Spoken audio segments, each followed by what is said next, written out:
喂，Hello，大家好，歡迎再次翻到嚟 Subman Sport 嘅頻道，我係 Kenny。好啦，今日咧好突然嘅發布啊，一個接近黃昏嘅時候咧，突然發布木轉成龍降臨，咁冇人知點解，不過真係發現得好突然，係啦，發布得好突然咁樣啦，咁係再次降臨啦，復刻嘅咁樣。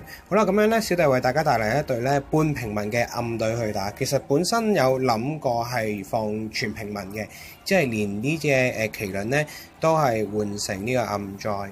咁但係咧咁先講個配置上面咧，講第一步點樣走先。第一步咧，記緊啦，你嘅4號機嘅奇緣咧一定要有上下方向嘅箭頭。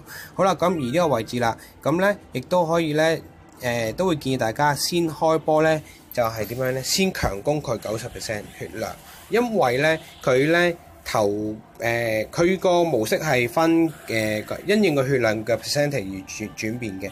咁大約就係咩咧？100一個模式，90一個 percent 一個模式，然之後咧60一個模式，跟住去到15度啦，有一個模式。咁所以咧想打得輕鬆而又順利儲到技嘅話咧，必須要咧一開波就強攻佢90% 血量，否則咧如果唔係咧，你都會幾麻煩。卡呢個位置咧，你都依然會俾人打到。好啦，咁咧而家你見到啦90% 之後咧，佢個模式開始轉㗎啦。咁而呢個位置咧，我哋亦都可以正式咧將佢卡喺咧右上角嘅位置，可以方便大家去儲技能。咁呢個咧就少少嘅心得啦。咁其實小弟都試咗幾次啦，試咗幾組啦。咁試過比較高 cost 啲嘅暗隊啦。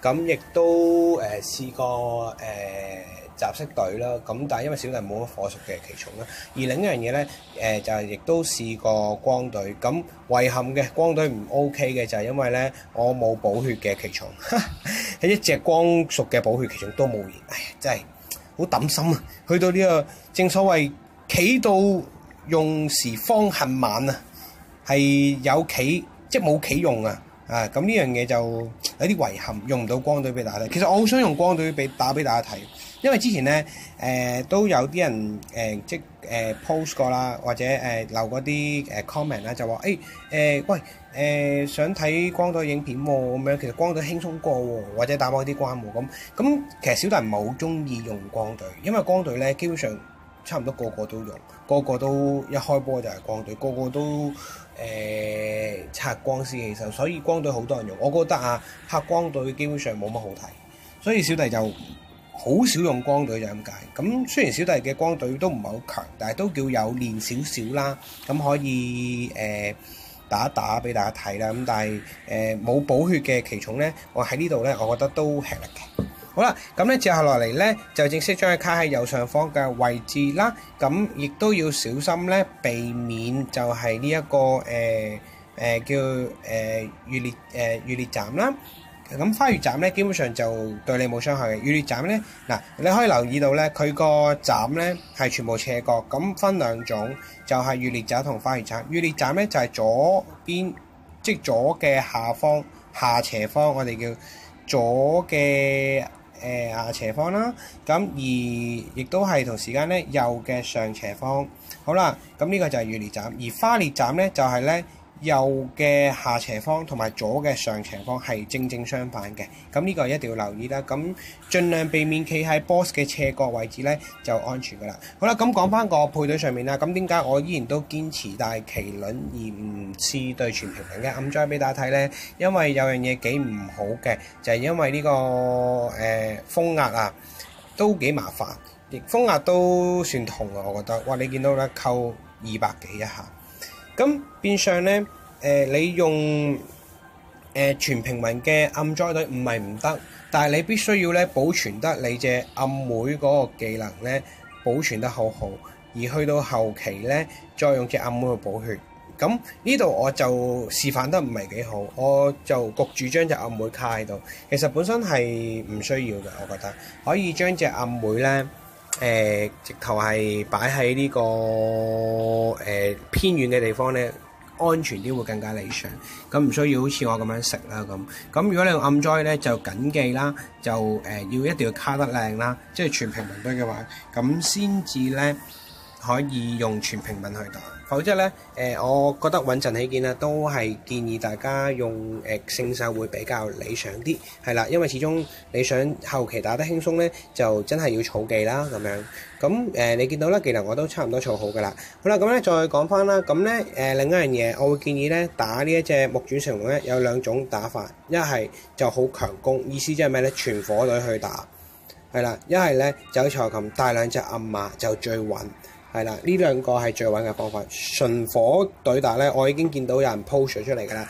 純火隊打咧係輕鬆秒嘅，點樣叫做虐殺法咧？輕鬆虐殺咧就係基本上係唔需要儲技，直接打，直接碾壓佢。咁就一定要純火隊先做到啦。咁火災已經 OK 做到㗎啦。咁如果你再加埋隻火騎士咧，簡直係輕鬆添，唔需要2分鐘快拆一場。咁亦都我都睇過有相關嘅片或者 post 㗎啦。咁如果大家有火隊嘅，試一試啦，係絕對十分輕鬆，而唔需要好似我咁。因為小弟咧未練好火隊，亦都真係冇火隊嘅附屬，我做唔到俾大家睇。咁呢度咧有少少唔係咁理想咯，我覺得。咁如果有火隊嘅，我會嘗試用火隊去拍俾大家睇，全平民嘅火隊都 OK 容易過，絕對放心。好啦，咁樣咧去到呢個位置啦，我亦都儲晒技能啦。咁呢度咧因為本身啦，咁一路食風壓啦，咁都吃力嘅。咁喺呢度率先用咗暗石把妹嘅技能啦。好啦，咁而呢個位置咧，我會建議大家咧要加快速度去打啦，因為你一直咁樣食風壓咧都唔係辦法，而聖獸只係回80，所以我會建議大家呢個 moment 咧盡量攻得密啲，係啦，因為咧佢要去到60% 之後咧先再轉模式，咁你嗰時就直接開暗馬技咧就 OK 㗎啦，嗰時直接開暗馬技。所以咧，帶兩隻暗馬好處咧，就係佢因為你係60至到咧15% around 呢個數值啦，佢個模式咧係都攻得幾緊要，個箭頭都幾多元化啦。你見到啦，佢已經轉咗個箭頭啦。咁而家呢個應該大約係65啦至60嘅around啦。好啦，佢就轉咗箭頭啦。咁呢度要真係咧開住暗馬嚟強攻佢。好啦，咁呢度咧。我自己覺得有啲做得錯咗嘅地方啦，就係我應該早少少開暗馬，等我隻暗馬咧唔使硬食喺下面嗰隻。變相咧，而家咧我隻暗馬咧就都痛啦已經。咁另一樣嘢唔好嘅地方，因為本身咧當初我升附屬嘅時候我唔識啊，我貪快，我兩隻暗馬咧都係有水附屬，變相咧佢打我咧係痛啲嘅。咁呢個咧就係即係我唔建議大家嘅地方嚟嘅。咁如果大家咧緊記啦，你除非係咩零士隊嗰啲要減傷嘅話咧，你可能上我哋叫做雙黑嘅附屬啦。咁如果咧否則嚟講咧，你純色隊啦，純暗一定係上翻純暗嘅附屬，純火一定係上翻純火嘅附屬。緊記光暗唔好上三色嘅附屬。點解我會咁講咧？因為光暗嘅優點就係無黑屬嘅情況，一般打三屬，只係得光暗黑化光暗。咁如果你特登上啲三色嘅附屬咧，就會演變好似我而家咁啦。咁變咗就更加唔係我幾好嘅地方。好啦，咁呢度咧，我覺得自己有少少戇居啦。咁點解咁講咧？我開暗馬技能開遲咗一回合，變相你見到佢打我隻暗馬咧，打3000幾痛。基本上我本身可以唔使死嘅，係啊。咁而都冇計啦，佢都焗住要拜拜啦。因為開遲咗咯，開早啲基本上可能打得仲輕鬆，仲唔需要搞到咁複雜。可能我隻暗馬基本上都唔使死。咁呢個就係呢度少少做得唔好嘅地方啦，一啲小嘅失策啦，一啲忽略啦。咁如果你嘅千祈咧去到呢個血量咧，因為你呢個強攻，佢血量唔算特別多嘅啫。你呢個位置強攻佢咧，其實係 OK 嘅。6回合嘅暗馬技能其實係足以夠你打掉佢，打剩佢15%嘅。好啦，咁樣咧，或者打晒佢60%血都 OK 㗎。咁加上你聖獸個攻擊力加成都多啲㗎嘛。好啦，去到呢個位置啦，應該係我哋唔係15%啦，應該係大約咧20% 多啲啦。佢就開始轉咗咧左右兩邊箭頭啦。咁呢個位置咧，我唔會建議大家走下方。點解咧？因為你就算走下方，都會出現一個問題，就係咩咧？佢會褪左褪右，你依然有機會食到佢嘅斜方嘅攻擊，即係越烈斬啊嗰啲嘅。所以我俾大家聽，一定喺呢個位置咧都 keep 住減傷力狂攻，好似我咁。最尾啦，亦都順利咧將呢隻木轉成龍，終於可以殺到佢，真係終於殺到佢，好麻煩佢真係。我覺得佢比咧極級嘅暗轉咧仲難打，極級嘅暗轉都冇咁複雜，極級嘅暗轉你都係走2-3次位嘅啫嘛。反而咧木轉成龍咧，你走完2次位之後咧，基本上冇得再走，一定要硬冚。咁我一係建議大家純火啦，因為好似我咁樣啦，帶2隻暗馬咧就穩好多啦。咁咧。今日咧呢段攻略影片時間亦都去到呢度啦，咁咧喜歡嘅咧歡迎 subscribe 我 YouTube channel 啦，同時間亦都可以瀏覽我哋嘅公會資料。